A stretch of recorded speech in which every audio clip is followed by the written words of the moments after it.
Platón. Todavía hoy la filosofía y la teoría política hablan en griego. Palabras como democracia, oligarquía, plutocracia, tiranía integran nuestro vocabulario político. Sin embargo, todos estos vocablos han sufrido a través del tiempo una fuerte transformación semántica. Para los griegos, la política es la actividad noble por excelencia, la única que merece que un hombre sacrifique la vida. En Grecia, la política no tiene especificidad propia, porque la tarea de un hombre libre en plena posesión de sus facultades no era otra que tomar decisiones de la asamblea, participar en la vida de la polis. Para una ciudad griega, el ostracismo era un castigo incluso más doloroso que la muerte. La palabra político viene de polis, palabra que se traduce por ciudad-estado. Estado o ciudad, términos que utilizaremos como sinónimos. Las polis griegas se formaron a partir del siglo XVIII a.C. Los nacimientos trajo consigo la secularización religiosa, la redacción de leyes, con frecuencia obra de un legislador como el de Solón de Atenas o Licurgo en Esparta, y la aparición de una nueva clase de soldados profesionales, los hoplitas, frente al origa de los combates homéricos que demostraban su excelencia en la lucha individual buscando la admiración colectiva. El hoplita rechaza cualquier tipo de proeza individual. Su valor debe demostrarse por su capacidad de participar en grupo, de contribuir con sus esfuerzos a su eficacia. La búsqueda en el combate de un brillante exclusivamente personal es visto como una desmesura, hibris, por la ciudadanía de la polis. Los antiguos valores de la moral agonal competitiva de los tiempos de Homero han sido definitivamente abandonados, aunque unidas por la misma lengua y un pasado religioso y cultura común. Las polis eran autónomas y soberanas. Dos de ellas destacaron especialmente, Esparta y Atenas. Esparta y Atenas. Esparta, de carácter eminentemente militar, era partidaria de los aristocracia o la oligarquía, mientras que Atenas defendía el igualitarismo democrático. En las restantes ciudades, los demócratas pugnaban la alianza con Atenas o los oligarcas de la guerra y los oligarcas buscaban el apoyo de Esparta. Tras la lucha contra los ataques del imperio persa en la guerra de Médicos, 500 y 469 a.C., Atenas se convirtió en un imperio político, comercial y cultural. A ello contribuyó especialmente la construcción en 477 de la Confederación de Delos, alianza para protegerse de futuras agresiones persas. Cada miembro pagaba un atributo que era custodiado en el templo de Apolo de Delos, bajo el control de los atenienses, que terminaron por administrarlo a su antojo. La democracia ateniense alcanzó su mayor brillantez en el año dorado de Pericles, pero en el 427, año del nacimiento de Platón, vivían momentos difíciles. La muerte de Pericles en el 429 los habían dejado huérfana del símbolo emblemático de su estabilidad y desde hace 4 años estaban en guerra con Esparta. Los llamados guerras del Peloponeso por la hegemónica política y militar. En el 410 la democracia fue derrocada y el poder pasó a manos del Consejo de los 400. 2 años más tarde la democracia fue nuevamente reinstaurada y la guerra continuó instigada por Alcibíades, sobrino de Pericles y amigo de Sócrates, prototipo del político demagogo y populista. Finalmente, en el 404, Atenas se volvió se vio obligado a capitular. El pueblo fue perdonado y se instaló un gobierno oligárquico y filio-espartano, llamado de los 30 tiranos, entre los cuales habían dos parientes de Platón. Miembros de una familia aristocrática, el joven Platón vivió estos hechos llenos de esperanza, pero no tardaría en desilusionarse cuando bajo el liderazgo de su tío abuelo Critias, los tiranos cometieron todo tipo de atrocidades. Un año y medio después, la democracia fue reinstaurada, el carácter moderado del nuevo régimen pareciera abrir aires de renovación y progreso. Sin embargo, en el 399, Sócrates, de quien Platón fue discípulo durante 10 años, fue acusado de impiedad y de corromper a la juventud, y obligado a beber la cicuta. Este acontecimiento marcaría la desconfianza de Platón hacia la democracia ateniense. En el año 388, Platón viajó a Sicilia hasta el corte de Dionisio, tirano de Siracusa. Su amistad con Dion, cuñado del tirano, se hizo albergar esperanzas de ver puestas en práctica sus teorías. Finalmente, fue obligado a regresar a Atenas en una nave espartana y vendido como esclavo al hacer escala de un puerto en guerra con Atenas. Este contratiempo no lo desanimó y volvió en otras 2 ocasiones a Siracusa. Muerto el tirano, con el propósito de educar a Dionisio, el joven, con el espíritu de sus doctrinas. De nuevo fracasó y tras una serie de pericias regresó a la Academia de Atenas para dedicarse a la docencia hasta su muerte en el 347. Platón escribió su filosofía en forma de diálogos con obras tan trascendentes como el de Banquete, el Tineo o el Fendón.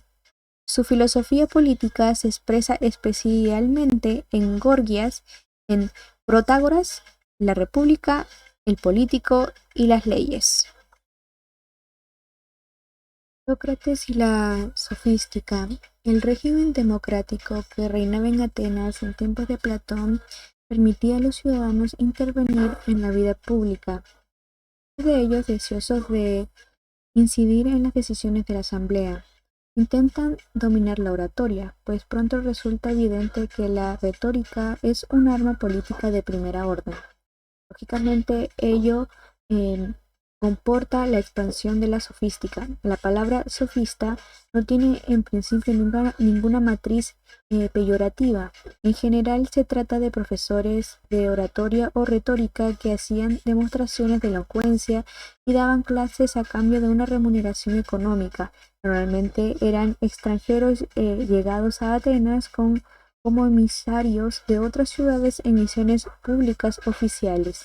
Esto, unido a su marcado desprecio por la moral y la religión tradicionales y su indiferencia frente a la filosofía natural, no tardó en granjarles profundas animadversaciones. Pretendían mostrar la relatividad de los valores que rigen la convivencia humana y compartían un común escepticismo frente a cualquier posibilidad de conocimiento cierto. Uno de sus temas era la oposición entre la naturaleza psiquis y la ley nomos. Las leyes, las costumbres y las convicciones no forman parte de una orden inmutable de cosas, carecen de estabilidad y uniformidad, y los mismos que lo hacen con frecuencia las suprimen. Las verdaderas leyes son las que prescriben la naturaleza y que aun así escritas son válidas con todo el país y del mismo modo. Según la naturaleza, es justo que el hombre fuerte domine al débil y sigue en cualquier circunstancia su propia talante. El más famoso entre ellos fue Protágoras de Abdera, quien, aunque afirmaba que el hombre es la medida de todas las cosas, representaba una posición moderada admitiendo que las normas aceptadas de buena conducta eran necesarias para la preservación de las ciudades. Junto a él, cabe destacar también a Gorgias de Leontini.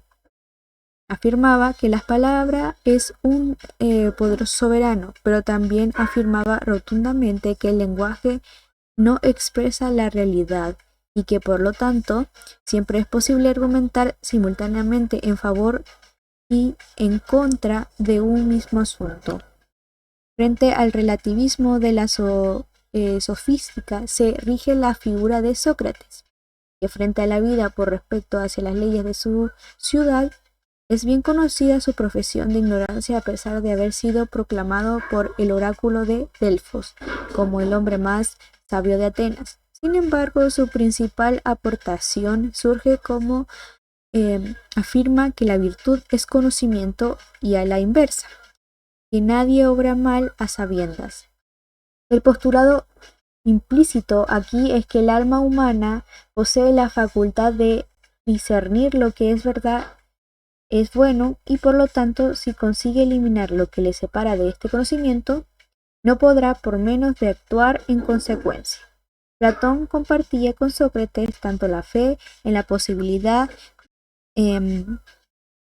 del conocimiento como la convicción de que es necesaria una fundamentación última de los valores.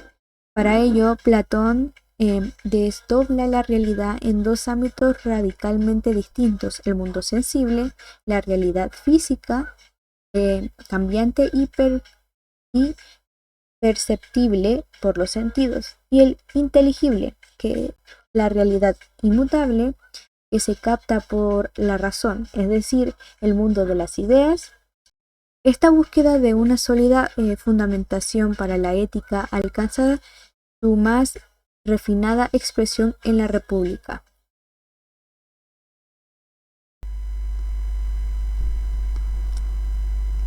La República. La justicia y la ciudad ideal. El texto se inicia con un debate sobre la naturaleza y la justicia. Se proponen varias definiciones que van siendo rechazadas. La justicia consiste en ayudar a los amigos y perjudicar a los enemigos, en pagar a cada uno lo que se le debe.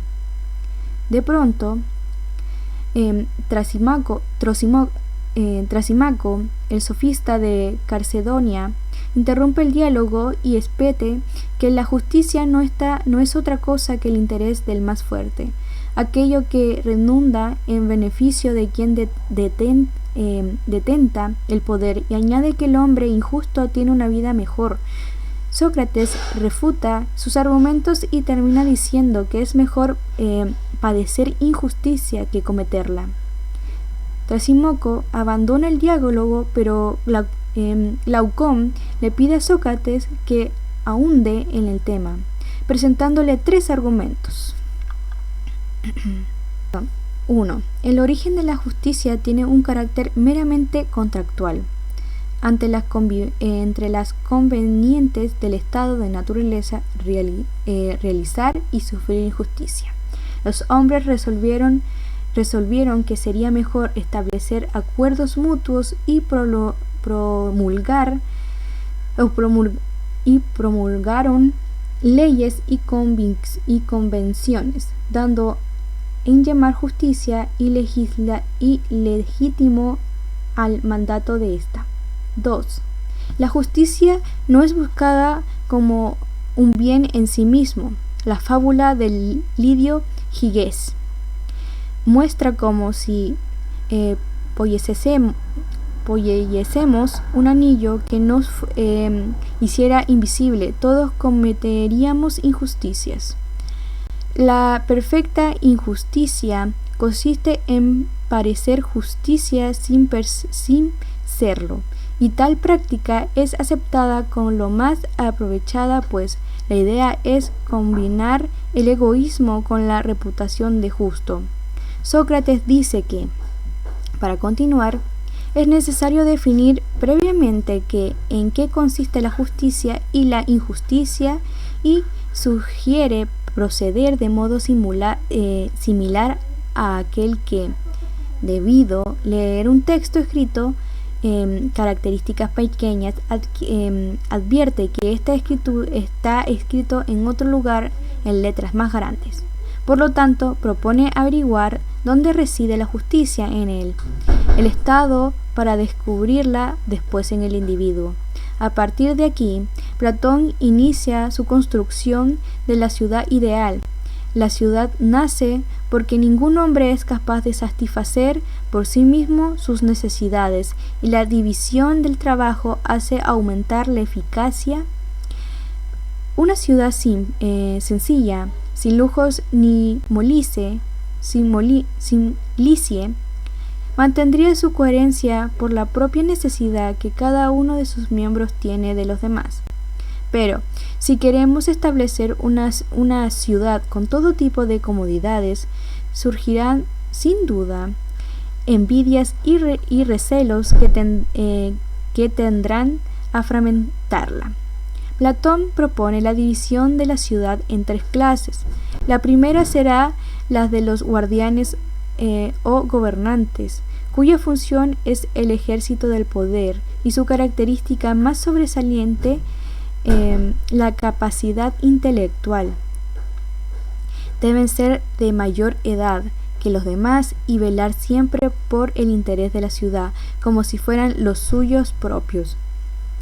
La segunda será la de los guerreros y auxiliares, cuya función es la defensa de la ciudad frente a las agresiones exteriores o los desórdenes internos.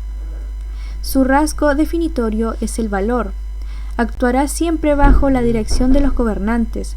La tercera incluirá a los ciudadanos que atienden a las necesidades materiales de la vida, campesinos, artesanos. El elemento dominante en ellos era el apetito, pero impedir que una clase infiera en las funciones de otra.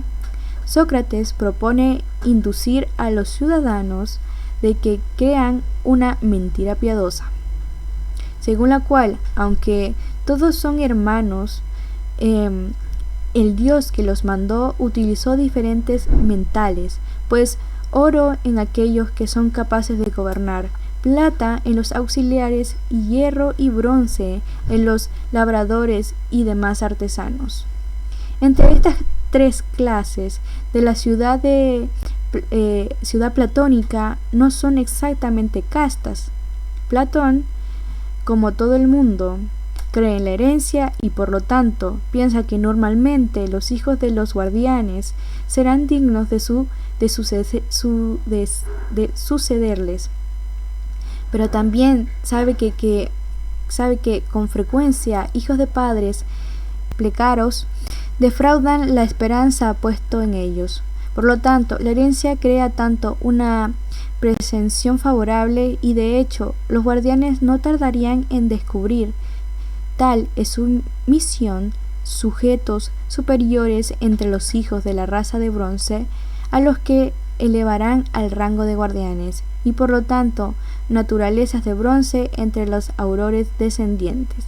Platón deja así abierto la movilidad social entre las diferentes clases. Una verdadera casa de la definición, según el símil del propio Platón. Sócrates sugiere que si la ciudad ha sido bien fundada, deberá poseer las 4 virtudes cardinales reconocidas por los griegos: sabiduría, valor, templanza y justicia. La sabiduría reside en los guardianes, el valor en los guerreros, la templanza en el acuerdo entre los gobernantes y los súbditos acerca de quienes deben gobernar. Identificadas 3 de las 4 virtudes, solo falta la justicia. Sócrates se percata de que ha estado ante ellos todo el tiempo. En el principio de cada uno debe haber su propio trabajo, o de que cada clase deberá cumplir con su función y no con la de otra. Por lo tanto, la justicia no puede ser otra cosa que hacer lo que corresponde a cada uno del modo adecuado. Esta última virtud es la condición de posibilidad de todos los demás, aunque la armoniza y la organiza con un perfecto organismo vivo. Una y otra vez, Platón insiste en que es vital para la supervivencia del Estado que cada individuo y cada clase social desempeñe solo una función, aquella para la cual estén naturalmente más capacitados. No se trata tan solo de que la especialización y la división del trabajo aumente el rendimiento y la eficacia, sino de su concordancia con la concepción griega de la arete, virtud, como excelencia en un arte o técnica específicos. Cada cosa posee, por naturaleza, una función propia que determina su esencia, el modo de ser que la define. Esto es así tanto para los objetos como para los seres vivos. Hablamos de la arete de un cuchillo o la de un caballo.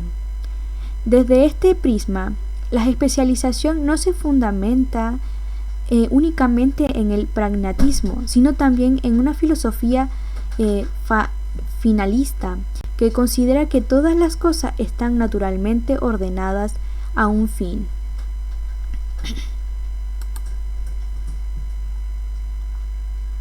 Tras una complejísima argumentación, se muestra que existe una perfecta correlación entre la ciudad y el alma humana.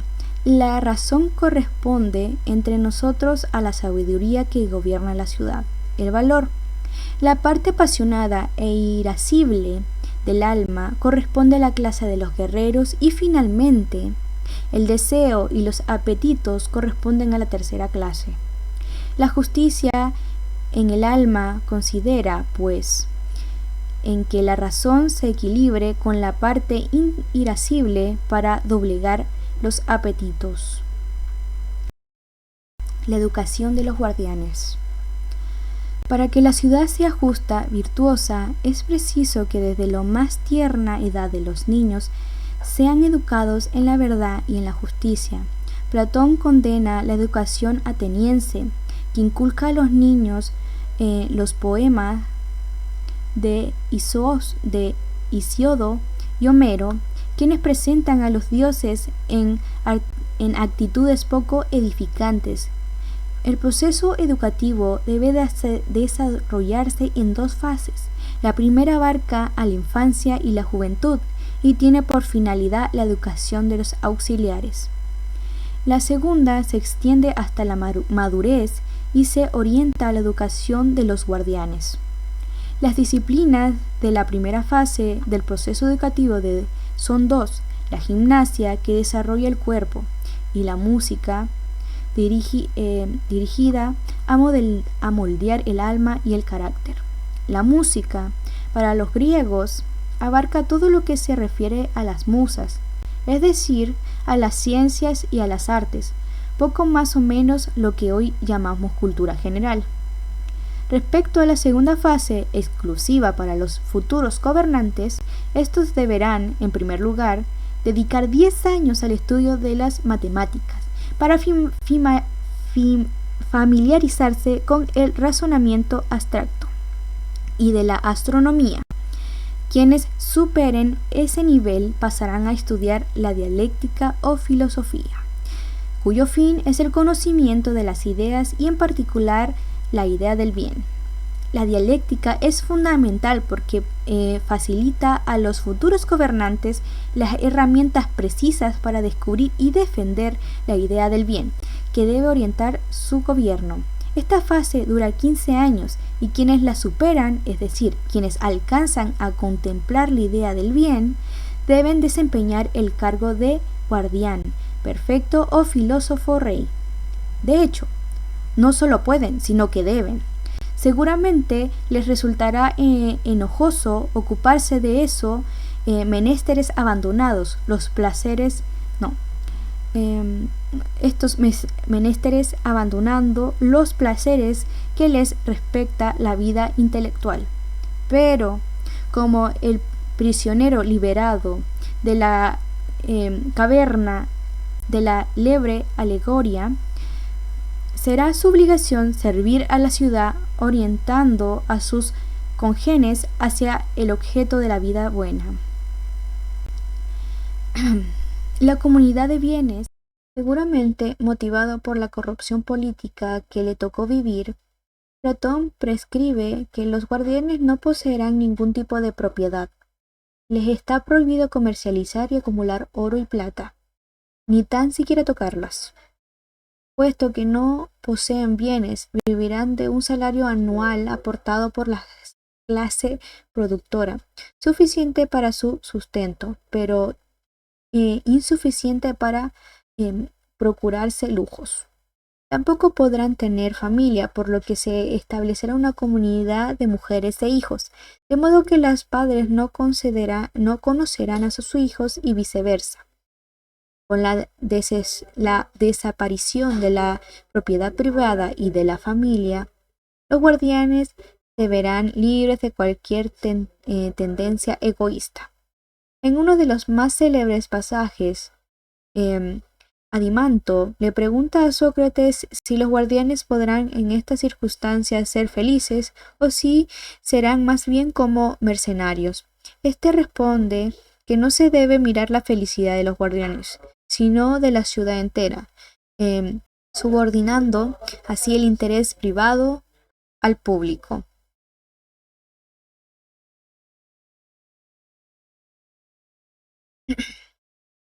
Las formas de gobierno. En el libro octavo, Platón expone los regímenes políticos conocidos. El primero es la aristocracia, forma pura de gobierno por la que se inclina, en la que los gobernantes orientan sus acciones desde la idea del bien y no existe la justicia, pero esta forma óptima no puede mantenerse indefinidamente.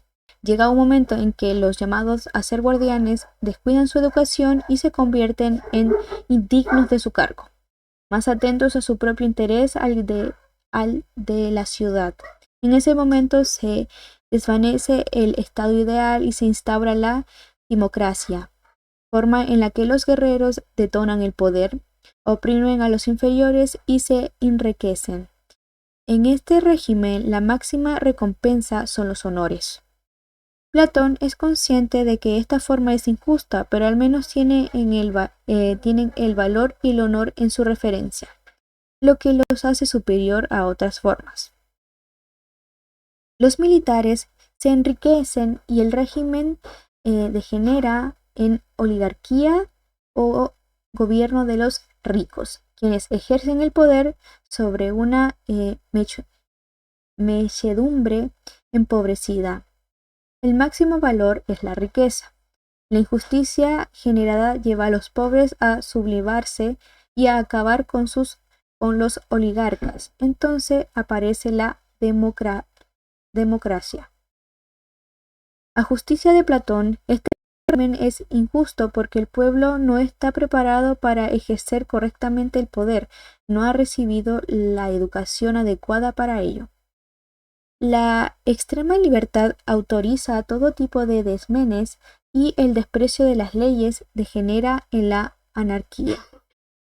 Pero todo exceso busca el extremo contrario, y es así, de la democracia le sucede la tiranía, porque el exceso de libertad no trae otra cosa que el exceso de esclavitud. El tirano, que ejerce el poder sin sucesiones, lleva al pueblo a la ruina. De este modo, Platón contempla una forma perfecta, la aristocracia, y tras ella una sucesión de formas imperfectas, timocracia, oligarquía, democracia y tiranía, y cada una es una degradación de la anterior. El político. En esta hora, Platón se pregunta qué es un político e intenta determinar sus funciones. Empieza refutando la equiparación realizada por varios autores entre el rey y el pastor de hombres. Frente al pastor, que se caracteriza por la crianza, el político se encarga de brindar cuidados y puede hacerlo de manera compulsiva o con el consentimiento de los ciudadanos. La primera manera se corresponde con el gobierno tiránico, la segunda con el político. Para clasificar a los gobernantes se debe atender a lo que tienden el conocimiento, poseen el arte de gobernar, y a los que no lo poseen. Los primeros son los únicos capaces de gobernar correctamente la sociedad. En el político, Platón afirma que el gobierno podría hacer caso omiso de las leyes, pero esta afirmación, que parece legitimar todo ejercicio del poder, debe matizarse. Para Platón, los auténticos gobernantes son los sujetos que saben cuánto ha de saberse sobre el arte de gobernar y no precisar de la ley, porque su actuación siempre es correcta, aunque contravenga la voluntad popular, como titulares del conocimiento frente a quienes lo ignoran. Actúan correctamente. Y esta afirmación no contradice la tesis anterior de que el gobernante brinda sus cuidados con el consentimiento del pueblo, porque dicho consentimiento debe interpretarse no como algo que los súbditos ya han aprobado expresadamente, sino como algo que consentirían. Pero Platón no pretende construcciones utópicas. La ley sería irrelevante de existir políticos dotados de arte, pero en su efecto devienen inexcusables. A partir de aquí, examinan las formas de gobierno en función de su mayor o menor propiedad, que determina con relación al gobierno paradigmático del gobernante perfecto y con relación al número de los que ejercen y que se someten o no al imperio de la ley. La monarquía, la aristocracia y la democracia moderada son los gobiernos legítimos, y la tiranía, la oligarquía y la democracia radical sus correlativos en la injusticia, aquellos en que las leyes se ven anuladas por motivos personales. Si la monarquía es la mejor de las formas, por semejanza, la tiranía es la peor.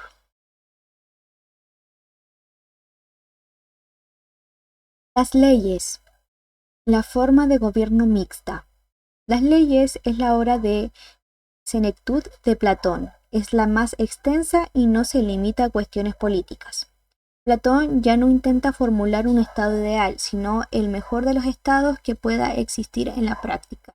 Para ello presenta una colonia cretense imaginaria, Magnesia. Se describe como una comunidad privilegiada con una situación geográfica óptima, unos ciudadanos virtuosos y unas instituciones económicas correctas. Platón cambia de criterio respecto a su obra anterior y acepta tanto a la familia como a la propiedad privada, controlando su cuantía, aunque mantiene que idealmente sería preferible la supresión de ambas instituciones. En función a la riqueza acumulada dentro de los baremos emitidos.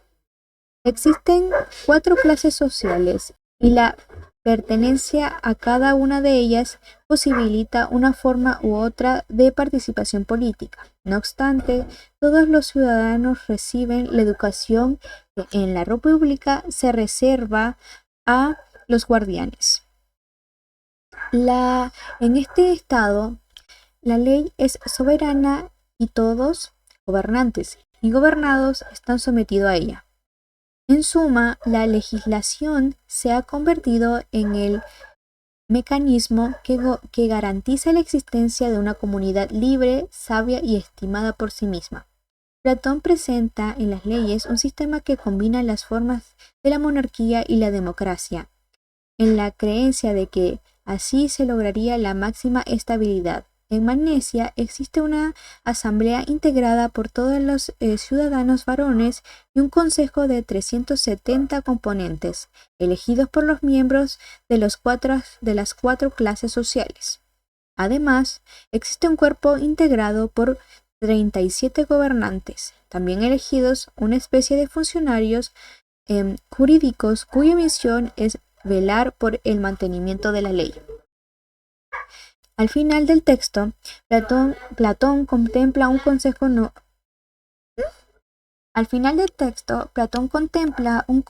nocturno integrado por los 10 legisladores más viejos, dotados de un nivel superior de conocimiento. Estudian e interpretan las leyes a cada vez que describen sus modificaciones. Caracterización entronca con la filosofía rey de la República, pero es algo confusa y representa unas ciertas connotaciones religiosas. La influencia de Platón en los pensamientos políticos occidental ha sido notable y su tesis ha sido constantemente revisadas. Muchos han visto su construcción, el lugar ideal donde la vida humana podría estar asento. Otros, sin embargo, como Karl de Popper, en la sociedad abierta y sus enemigos le vieron como el defensor de una sociedad cerrada, clasista e inmovilista. Popper sostiene que Platón odia el cambio y para evitarlo propone un estado inmutable que no es otra que las oligarquías del pasado.